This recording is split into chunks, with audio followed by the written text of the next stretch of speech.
Dinig niyo? Oh, si Sara, si PRRD, si Bato, kontra dito sa PI, sa pagsulong ng tiyatsa kasi walang maidudulot na mabuti yan. Kung gusto nyo marinig yung kumpleto na interview namin kay Tatay Digong, nandyan po sa channel ko, YouTube channel ko, na-discuss ko na rin yan. Talagang ayaw. Hindi natin kailangan ng tiyatsa ngayon. So ayaw, yan po ang balita ngayon. Ngayon si Tamba iba. Gustong ituloy. Sa pagbabalik sesyon ngayong araw, sinabayan naman niya ng kilos protesta ng mga tutol dito. Dinay ng Kamara ang pagsusulong ng charter change o ang pag-amyenda sa saligang batas sa pagbabalik sesyon ngayong araw. Kita mo ha, first day ng session nila, January 22, ano isinusulong? Tiyatsa. Ang layo talaga, no? Yung iba kontra na sa tiyatsa. First day ng Kamara, sila naman baligtad, isinusulong ang tiyatsa. Tapos itatanggi na merong nangyayaring anomalyang pirmahan na may bayaran. Eh sino bang agresibo sa pagpapapirma? Si Tatay Digong ba? Si Sara ba? Si Bato ba? Si Pimentel ba? O si Tamba? Real talk po. Lahat kontra na nga eh. Yun na nga ang topic, kontra eh. Unang araw, first day ng pagbabalik ng session. Ibig sabihin po, ganyan po sila kaseryoso. They really want it. Gusto talaga nila yan. Ayaw nilang mawala yan. Ayaw nilang mawala sa power. Kaya nga, my precious, they want to stay on power. Correct, Karil. Sabi niya, ginagawang engot ang mga Pilipino to si Tamba. Siya lang ang agresibo eh. At nakatutok, si Tina Panganiban Perez.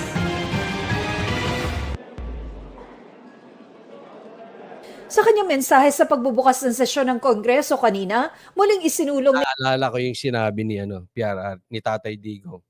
It's disgraceful. Nakakahiya. Nakakadiri.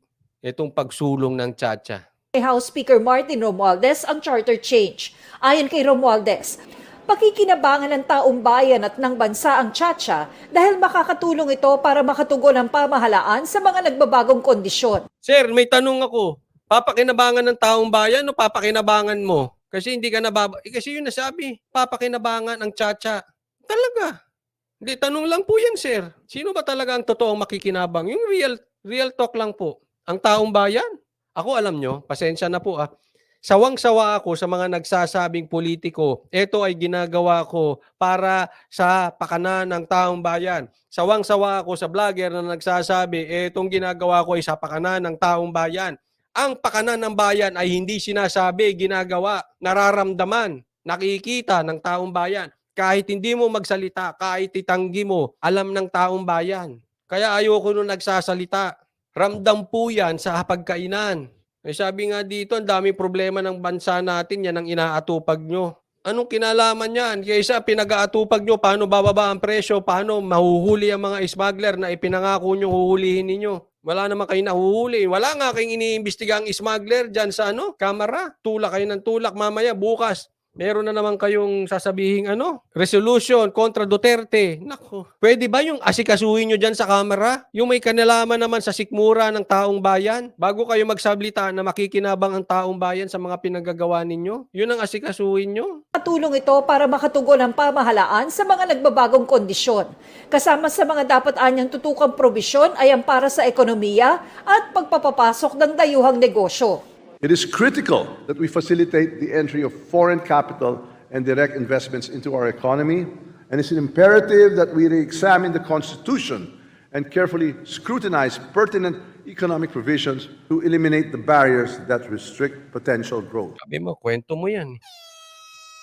Kwento mo yan, bida ka dyan.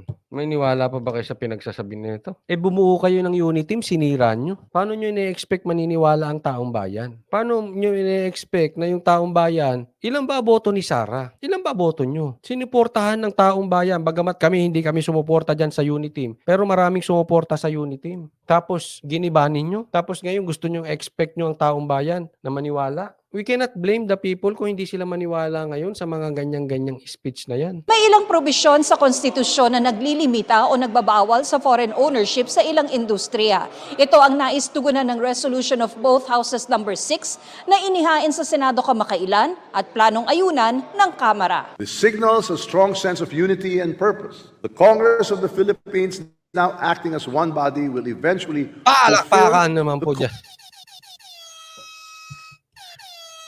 Sige na nga, palakpakan nyo na yan. Sige, payag na tayo. Payag na tayo dyan sa political initiative nila. O sige, bukas magtsatsa na kayo. Hindi kasi. Kitang-kita namang ayaw ng taong bayan eh. Pinagpipilitan talaga.